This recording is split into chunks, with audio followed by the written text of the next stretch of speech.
Greetings to you all. Today's teaching I've titled Cry for Deliverance, and it's out of Matthew chapter 8, verses 28 to 31.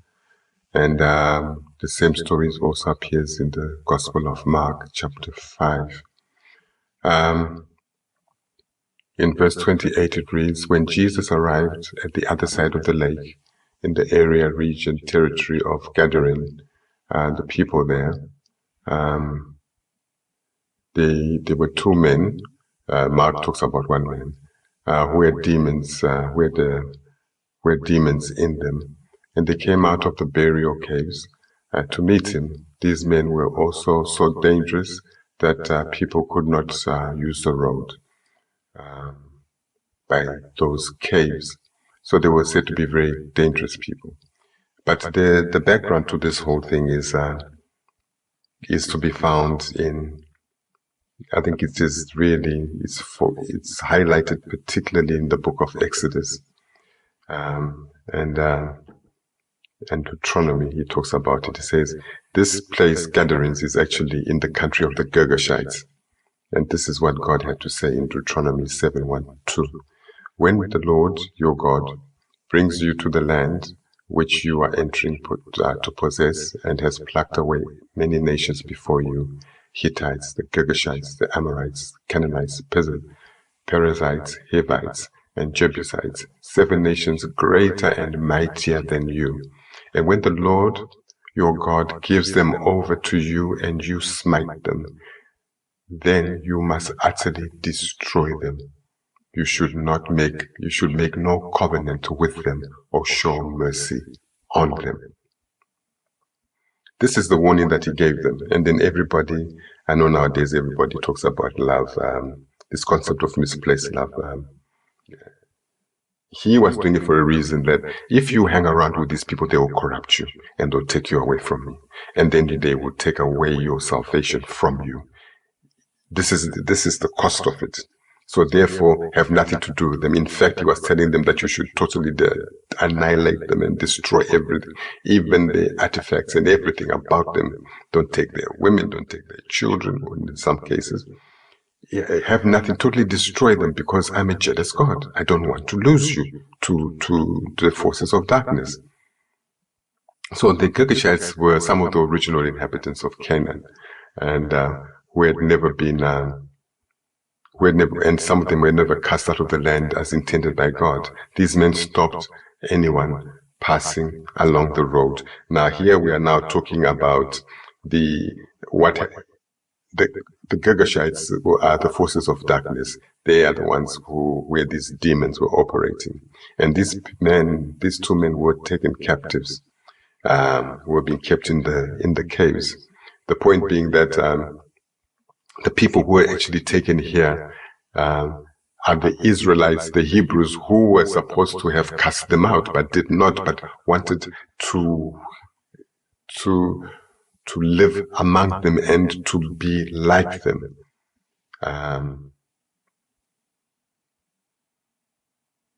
So the point may be that those whom Israel should have cast out to secure the inheritance of the kingdom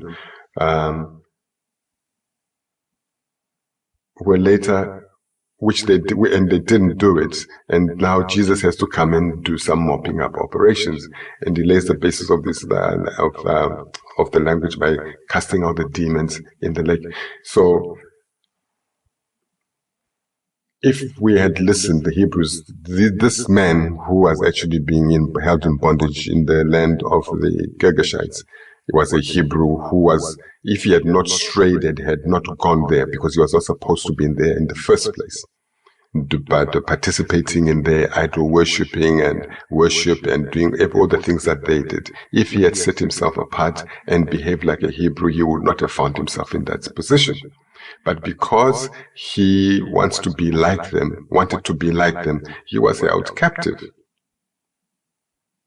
Now, this is the story. So it is fair to conclude that the demonized man is a representative of Israel, and he He's now being put, he's now in chains and in captivity, and he's suffering and being tormented for his sins, for his disobedience. And Israel was bound in feathers, and the resolution of this epic struggle, because it is actually a struggle that is going on here, could only be through violent confrontation with the forces of darkness, which he was doing to the best of his ability. But deliverance from bondage requires a repentant and contrite heart, which he had, and the spiritual witness of Jesus, the Messiah of the whole world. So, and it requires God, Jesus, to stand up for you, because you cannot do it alone. So now this man has been taken captive. He's now in bondage in the land of Girgashites, where he was not supposed to be there in the first place. Even to the extent that they didn't destroy them and kill them off, but he was not supposed to be there. What was he doing in the land of the Girgashites? Which is some of the things that we do. We want to be part of this world, and we start hanging around with people of this world, and then it's one thing after another, and before you do, now let me just try this, I try that, and eventually you are in it and you are up to your neck in it and you can't get out. So now this is so now the Hebrew, the man from Judah is now in bondage and is being held captive in the gatherings by the Girgashites. And then they see Jesus coming, and then they shouted, what do you want us? What do you want from us? What business do you have with each other? What to me and to you? What is this, Son of God? What is it? What is it that you want here? Did you come here to torture us, torment us before the right time? Those are the questions that they're asking, because they know him. Now, the background to this now is that the forces of darkness, when they see Christ coming, they have big problems. Because they want to be able, because sometimes when they think that they got a lawful captive, why are you disturbing us? We've got him lawfully. So go away and leave us to do our business. The reason, part of the reason, this arrangement of the nations, etc., is because, as God says, he created nations and put each one around in their own boundaries, so that he says, first of all, he says he put them there in these situations and under unjust and bad gods. He says in the Psalm 14:2 reads, "The Lord looked down from heaven on all people to see if anyone understood, was wise, insightful, if anyone was looking for God for help."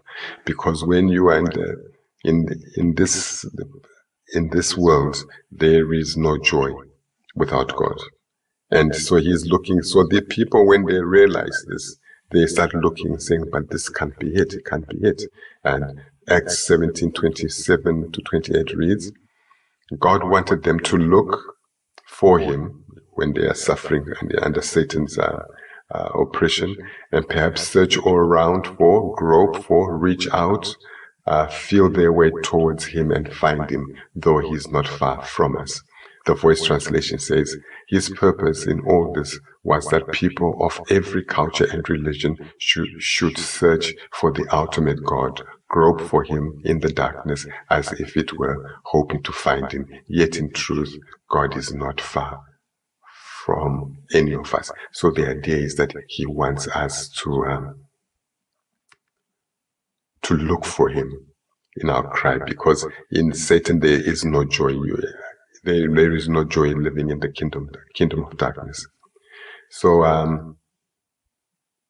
Mark 3:27 reads, no one can enter a strong man's house and steal and plunder his things unless he first ties up and binds up the strong man. Then he can steal and plunder things from the house. Satan is a strong man, and his possessions are the people that he's holding captive. And Jesus is freeing us from Satan's power. This is what's going on here on earth. Now, coming to Mark now, he says, when Jesus was still far away, the man saw him and he fell and bowed down before him. So now this is where I'm saying that there is a struggle. Yes, the demons here, you are demonized, but there are some moments when you are free from their oppression in a more direct way, where they seize you and make you do things that you don't want to do. So he was obviously fighting for his life. And the reason why this man was fighting for his life is that he knew better. He is now paying the price for his sin, but his background was that he knew that before he had fallen into sin, life was good for him. And now he has to fight his way free the best way he can. And the only way you can do that is through resisting the devil. You have to resist him. And he was praying in these lucid moments, in those moments when he is less oppressed, he was crying out. So the text speaks of a man as opposed to the Holy Spirit. So the man here now is the one, he saw him and then he made his way to him. And then in the next text it says, the man shouted in a loud voice, "What do you want with me?" Now the demon's now speaking through him. What business do you have here? Because the man ran up to him and then he fell there before Christ. So he was now in the rightly positioned. Now the demons are now saying, "Hey, what is Jesus? What is it that you want? Leave us alone." And they even talk about him and say, "Son of God, Son of the Most High, no, leave us alone. Do you want to torture us before our time?" Because they know that there's an appointed time for everything. So whether we are to suppose that in the latter case that the man's voice was used or not, I think in the first case his action was the man ran to Christ. The voice that was now speaking in Mark 5:7 is the demons now questioning him. What's your business here? So the second request was more plainly not his but theirs. It looks as if somehow the command was already beginning to take effect, and he and they were less closely intertwined. Now we could differentiate that, because when these demons are in your body, they tend to speak in your voice. This is just to confuse everybody. They want people to believe that you're crazy when you're not. These are just instances of a demon, of the demon speaking through the man as if he were the man. And then Jesus cut through all that and he went directly to the issue here. And he said then Jesus said, "You evil spirits, come out of the man." So we're not going to be messing around with your little pretensions here. Then Jesus asked him, "What is your name?" And he says, "My name is Legion, because we are many spirits." And then, because he knows that when you are facing Christ, he does not stand a chance. He knew he knew that the man he was holding was a Hebrew. And Jesus had already started talking to him. And then he started begging Christ again and again not to send him out of the area or the region. So we are here forced to deal with the question is, do demons bring people to accept Jesus as God's Son? Surely, according to classic design of scheme, the devil is not supposed to be leading people of unbelief to God. Human beings, because of the Spirit of God in us, fundamentally have a fine and accurate perception. This is the truth of the matter now. See, the demon is not necessarily advertising or promoting God as in the case of Paul, that little diviner who was saying this is the Son, and these are the people of God, men of God, etc. They were trying to hijack and to confuse people. In this case, these are demons who are just basically echoing a prophecy. He says, every knee shall bow, every tongue shall confess, and every knee shall bow. So they cannot run away from the fact that every time they come into contact with Christ, they know they have to bow to him, they have to submit to him, and they know that they are going to confess that he's Lord. But until then, it's something that they know. They cannot pretend that that is not the case. So this just comes out automatically because these are two powers that are meeting face to face. So So human beings, because of the Spirit of God in us, we are human beings with God's Spirit, fundamentally have a fine and accurate perception of spiritual things, and having a perception, a yearning to hear the call of God, our Maker, who loves us, and to break loose from the shackles of the devil.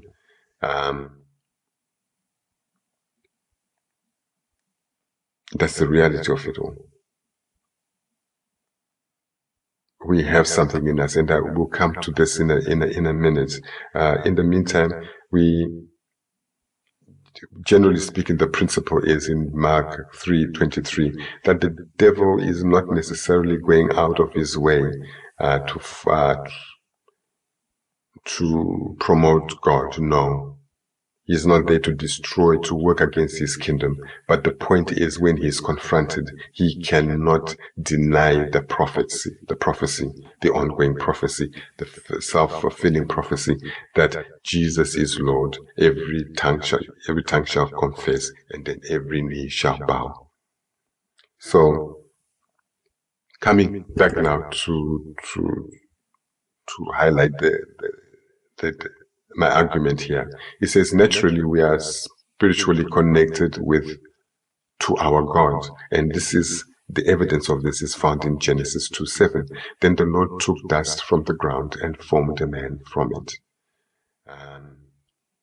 And he breathed the breath of life into the man's nose, and the man became a living person. Then the Lord, this is the Amplified Translation, then the Lord formed, that is, created the body, the man from the dust of the ground, and breathed into his nostril the breath of life. And the man became a living being, in brackets it says, an individual complete in body and spirit. Now it is that spirit is the one that searches for God, that is always looking for God. And that's why God says that he's looking, because he knows that there is he has put his deposit in each human being. And then when that spirit is in distress, it will start emitting a sound, a call for help, an SOS. And this is what was happening here. So this spirit now needs to grow. And needs help, the soul. And so it is this link our parents are supposed to nurture and nourish, and to a level of development with sufficient strength to take over and expand when it becomes of age and becomes independent of his parents. So blessed are those people who have two God-fearing parents, because they can get you on this road straight away, and you can grow to be strong and robust, and not have to be flirting and frolicking in this world. Because even from this age onwards, 12 onwards, parents are required, they're supposed to continue nurturing, supporting, teaching, educating, and sharing experiences of the many snares along the way in our godly journey. Malachi 2:15 reads, God made husbands and wives to become one body and one spirit for this purpose, so they would have children who are true to God, godly offspring. So be careful. Guard yourself in your spirit, and do not break your promise. Be unfaithful to the wife you married when you were young.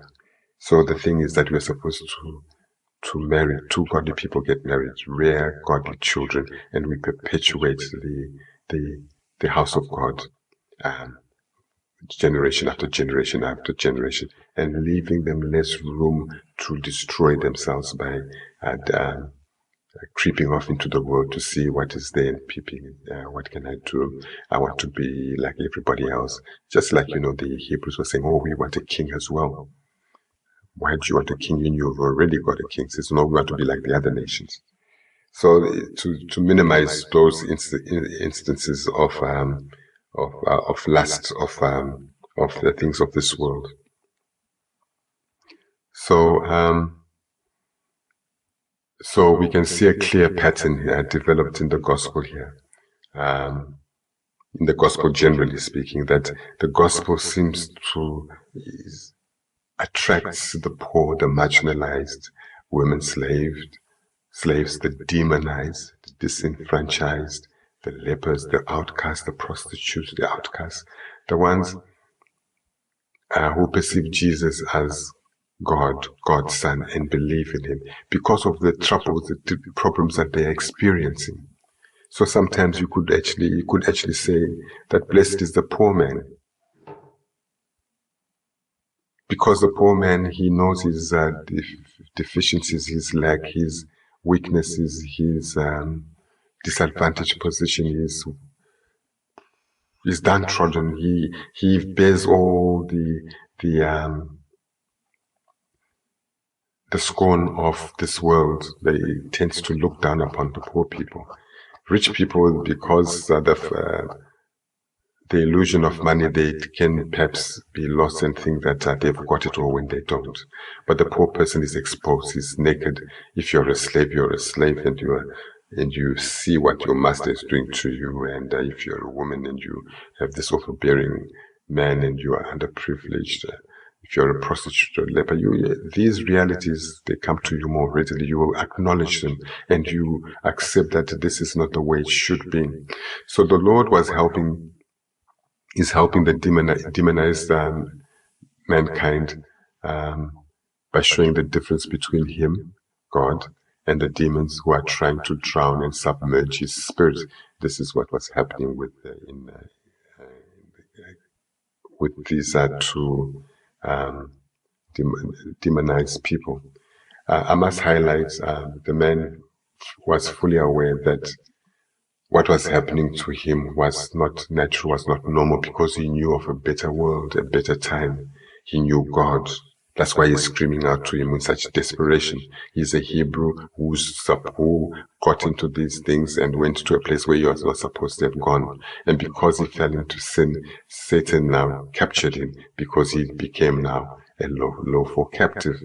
And he was experiencing the highest, or rather a high level of spiritual oppression. You could see he was being drowned, but with God, he fought back and resisted with the last drop of his will and power. He was on empty, but God filled him up. Even a legion of demons cannot do the job of separating man from God. This shows the robustness of the human infrastructure. So now, to contain these Hebrew people, they needed a huge force of up to 6,000 demons to break him down and bring him into submission. So the house and the tenant were at war. The man was resisting the invader with an unsurpassable spiritual power in an attempt to break Adam and subdue him. He needed 3,000 up to 6,000 demons. Up to 6,000 demons were deployed just to bring him under control. The fact that it may take up to 6,000 demons to subdue a human soul is testimony of God's brilliance. We are created weak in comparison to other spirit beings, but absolutely robust and formidable for as long as we remain aligned and trusting in the Almighty. In summary, it would appear that it was estimated it would take up to at least 6,000 to subdue this man and bring him under their dominion and their control. But they couldn't. He was still fighting with every breath that he had. And the struggle of being put in fetters and breaking them is evidence of the struggle that was happening between the fallen and the sinful man who had come to was now repenting his sins, and the demons trying to keep him under bondage, and he was breaking out of it. This is what it symbolizes, the struggle, on and off. They will bind him, then he'll break free, fighting them, and then they'll bind him again. But he will never stop fighting. And I think this is the whole idea, that people should never stop fighting to get out of the grip of Satan. So In Psalm 133 it reads, I will praise thee, for I am fearfully and wonderfully made. Marvelous are thy works, and my soul knoweth right well. So we were made to be conquerors. But Satan is much stronger than us, and we know that, even stronger than the strongest of us. And we are no match for him in any way. We need the help. We need God's help to overcome us, to overcome Satan. So Legion fell because divine help came because of the faith and the struggle that was going on with the man trying to break free, and God heard his cry and he came to his rescue. So perhaps we find great power when we smash the chains with which he was restrained. And this might symbolize his resistance to the invading force and his desire to free himself from foreign domination. When served with the eviction order, we saw immediately how the territorial nature of the demons came out. They did not want to leave the territory, but they asked, and then they knew that they were ultimately, in the end, they're going to go to the abyss, but in the meantime, they would settle for going into the pigs.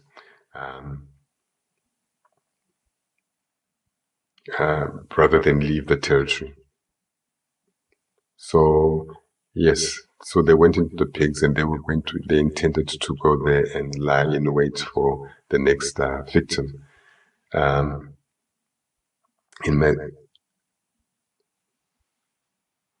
They didn't want to be out in the open. And in Matthew 12:43 it reads, when an evil spirit comes out of a person, it travels through dry, waterless places looking for a place of rest, but doesn't find it.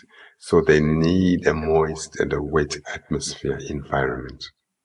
And human beings, I think we are 70% water. Pigs equally, they've got lots of water in them. So they need that kind of environment. They don't want to be out in the open. So it would appear that anywhere was better than the abyss, and that unless they could find some way, some creature to enter, the pigs were the next best choice. The demons did not even want to be they didn't even want to be in a dry place for any length of time. And the best place was in the herd of pigs, a fitting place for them. But I think, yes, whilst they asked to go into the pigs, the stampede was caused by Jesus. So then the question is, do demons drown? No, they don't. But the pigs do. So we can conclude that but the pigs was also another way of destroying the economy, this unclean economy, the unclean, destroy the economy of the forces of darkness, because pigs are unclean animals. They're not supposed to be keeping unclean animals. Hebrews don't, and that's the question which I was asking earlier. What were they doing in the gatherings? So he destroyed the economy by killing 2,000 in one go. So this incident was meant to encourage the population to come out into the light which had shone on them. In Luke 1:79 it reads, I will shine on those who dwell in darkness, in the shadow of death. It will guide us into the path of peace. So this light will guide us into the path of peace. In John 1:5 it reads, the light shines in the darkness, and darkness has not overpowered, defeated, or understood, or comprehended it. So when Jesus appeared on the scene, he was actually telling them that he is a greater force. He has greater power than the people that they are afraid of. So, so we know that then they went into this large herd of pigs, and they begged them, the demons begged to go into the pigs. And then Jesus said to them, go into the pigs. Then the large herd of pigs that was feeding near the hill there, this is now from the demons begged Jesus, send us into the pigs, and Jesus allowed this. And then he caused the stampede, and he destroyed and showed his power in that way as well. And then the herd of pigs being destroyed in the water brings to mind the Egyptians that were drowned in the Red Sea, bringing deliverance to, but in this case, this was bringing deliverance to just 2 men, 1 man as far as Mark is concerned. So in Exodus 14:13 it reads, "But Moses answered, 'Don't be afraid, stand still and you will see the Lord save you today. You will see these Egyptians.'" It says you will never see these Egyptians again after today. And then in Exodus 12:12 reads, "That night I will go through the land of Egypt and kill, strike all the firstborn animals, firstborn people in the land of Egypt. I will also punish, judge, have victory over all the gods of Egypt, the spiritual forces, demons who spiritually empower Egypt. I am the Lord." So this is what it seems to be a pattern. He showed his power over the demons. That anyone in the gatherings should have taken courage and hope from this. That you will, because usually demons, they're there to intimidate people, to frighten people not to do anything, because you fear their power so much, you comply just because you are being intimidated. But here you're showing that he is a greater force, that these demons do not stand a chance against him. Then, but then, having done this, what became clear is that the other men those in the community who seemed to be quite happy the way they were in their sins. This occurrence, nevertheless, greatly disturbed the Gentiles and made them afraid of the power of the deliverer. Their little world was rocked to the foundation and put out of place by the power of heaven.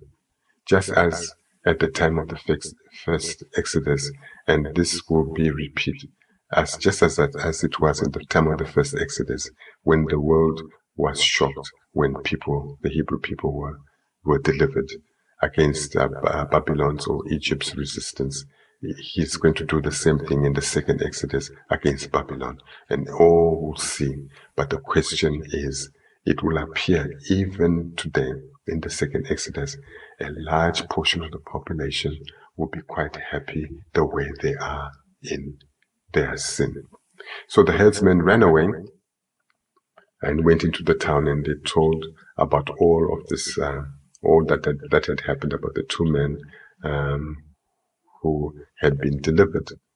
And the people were frightened because their world had been turned the right way up. And this perspective and the power they had witnessed disoriented them, it confused them. The world they knew was not as secure as they thought. They actually needed some deliverance, healing, and the Lord had given. They needed this, the same deliverance and healing that the Lord had given this man. As the previously demonized man suffered, so too the whole population suffered in their fear that they too could also suffer in the same way. Now this is what was happening to these people prior to the deliverance. That's what people feared, because they probably found themselves trapped in that locality, and that they would not be able to stand up on their own, not for long. So they were terrorized and paralyzed with fear. They feared that what they were seeing could also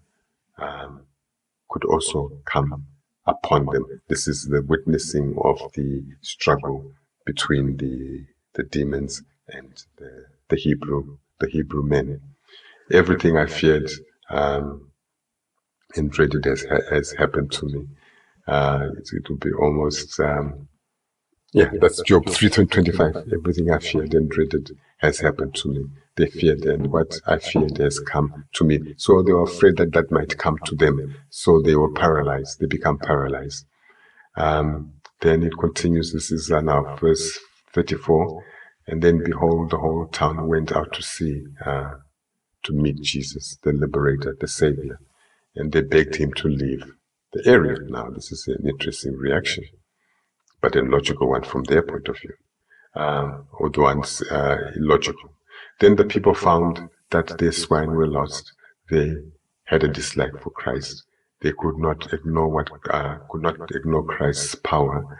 They rather cherished, prized the little power they exercise through witchcraft. They were benefiting from the men who had been held captive. The economic loss they had suffered made them most unhappy and were impatient for Christ, Jesus, to leave the territory. As far as they were concerned, they had no need for deliverance, salvation, but the only thing that they were moaning and crying about was the loss of their 3,000 pigs, their wealth, unclean wealth. And it was imperative Christ leave at least straight away, lest they suffer more property losses. Their souls were just fine as far as they were concerned. We don't need Christ. And then the fear of the demons. This fear of the demons points to this paranoia, which could actually have been cured by if they believed in Christ. The demons we so greatly fear, could really be cast out, and the dramatic end of them is the destruction of the pigs. Yes, that's the dramatic effect of it. That God is greater, and that the terrorists had actually died. Yet they didn't perceive it that way. Yet people feared the truth. That nothing. They feared nevertheless, but the truth is that demons are nothing to the Lord. They feared deliverance and rejected the good news of salvation. Why? I suppose it is possible to become comfortable with sin, even one's own sins, to such an extent that you reject salvation, and prefer to be constantly and routinely beaten up, abused, and terrorized by Satan, much like a child who's routinely molested by his father, yet when the Savior comes in the form of a policeman or social services, he quickly runs to the side of his molester and says to all of them, everything is well. And the reason I can understand it in the case of a child is because the system here, when it talks about deliverance, there's always a lag. They will leave you in the hands of the molester. And therefore, you can't say expose them and then they leave you with them and then you feel safe. So you make a logical decision that, listen, these people, they're going to go away anyway. So I might as well just align myself and, cozy up to these people and say, no, everything's fine. We have no problems here. And this, which is the same thing, if they were not prepared to leave that locality and they found they believe their life was bound in that region, they want to conform. Okay, so they would rather have their swine than their savior. And so though they saw the demonic setting, the demonized man sitting clothed in his right mind at the feet of Jesus, they in turn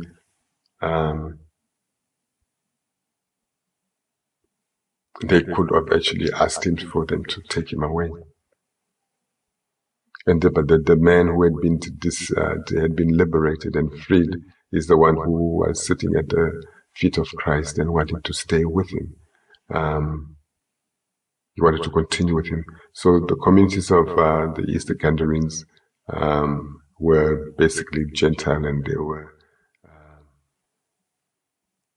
unbelievers. They did not want instruction in the good news, nor did they feel they needed a healer. So, we continue now, the restored man besieging to abide with Christ.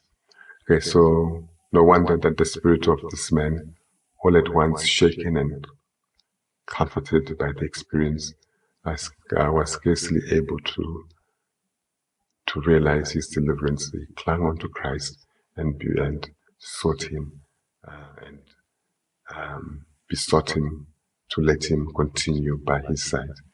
The best defense against the return of the Spirit is basically being occupied doing the things of God. Yeah, when the house is empty. If the house is empty, we know that the demons will come back. Nothing was more likely to confirm the steady deliverance of this man than the need to stay close to Christ. And Matthew 12:44 reads, "So the Spirit says, I will go back to my house after he's been evicted. When the Spirit comes back, he finds the house still empty, swept clean, and made neat, and everything in order and fixed up, and he will come back with more demons." And therefore, he went on, therefore he said, he was sent to proclaim to friends and family who had known his dreadful state. So he had a history, he's a Hebrew. And amidst old associations which would help him to knit his new life, so you go back to the life that he knew, and to treat his misery as an experience. And on the basis of this, he would teach and spread the good news that Christ, what Christ has done for him, and tell his community about salvation. And what a fitting ministry that is. Now we understand why Christ declined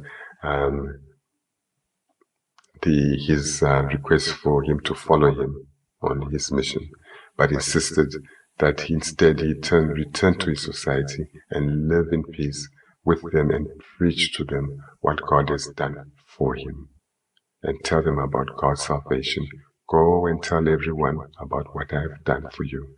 Present yourself and proclaim to all God's to all God's salvation for mankind. Show yourself to all the towns in the Decapolis, preaching the word of God, and you yourself being the public testimony. I want witnesses. We need testimony, the evidence for what I have done for you, and how I am willing to do the same for all who believe in me. In Mark 16:15 it reads, Jesus said to them, "Go everywhere in the world and preach, proclaim the good news to everyone, to every creature." When you are delivered by the power of Jesus from the bondage of Satan, you will gladly sit at his feet and hear his word. And he who delivers the wretched slaves of Satan and numbers them, you will gladly sit at his feet and hear his word. Yes, hear the word of the deliverer of the wretched slaves of Satan.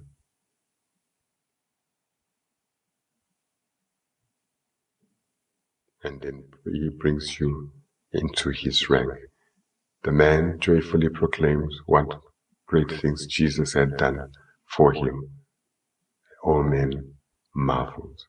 And with this we come to our introspection and meditation from Revelation chapter 10, verse 10 to 11. Then I heard the same voice from heaven again saying to me, "Go and take the open scroll that is in the hand of the angel that is standing on the sea and on the land." So I went to the angel and told him to give me the small scroll, and he said to me, "Take the scroll and eat it, a symbol of internalizing the word. It will be sour, bitter in your stomach, because it is a message of judgment, but in your mouth it will be sweet as honey, because it is God's word and because it brings salvation and vindication to his people." So I took the small scroll from the angel's hand and ate it. In my mouth it tasted sweet as honey, but after I ate it, it was sour, bitter in my stomach.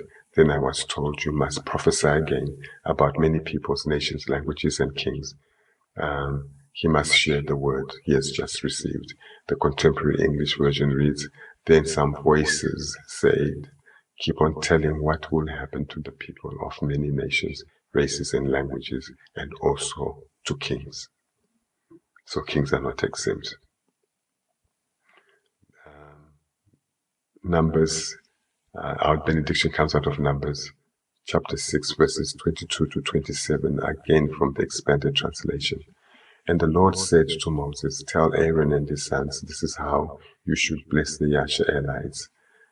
Say to them, may the Lord bless you and keep you. May the Lord guard you.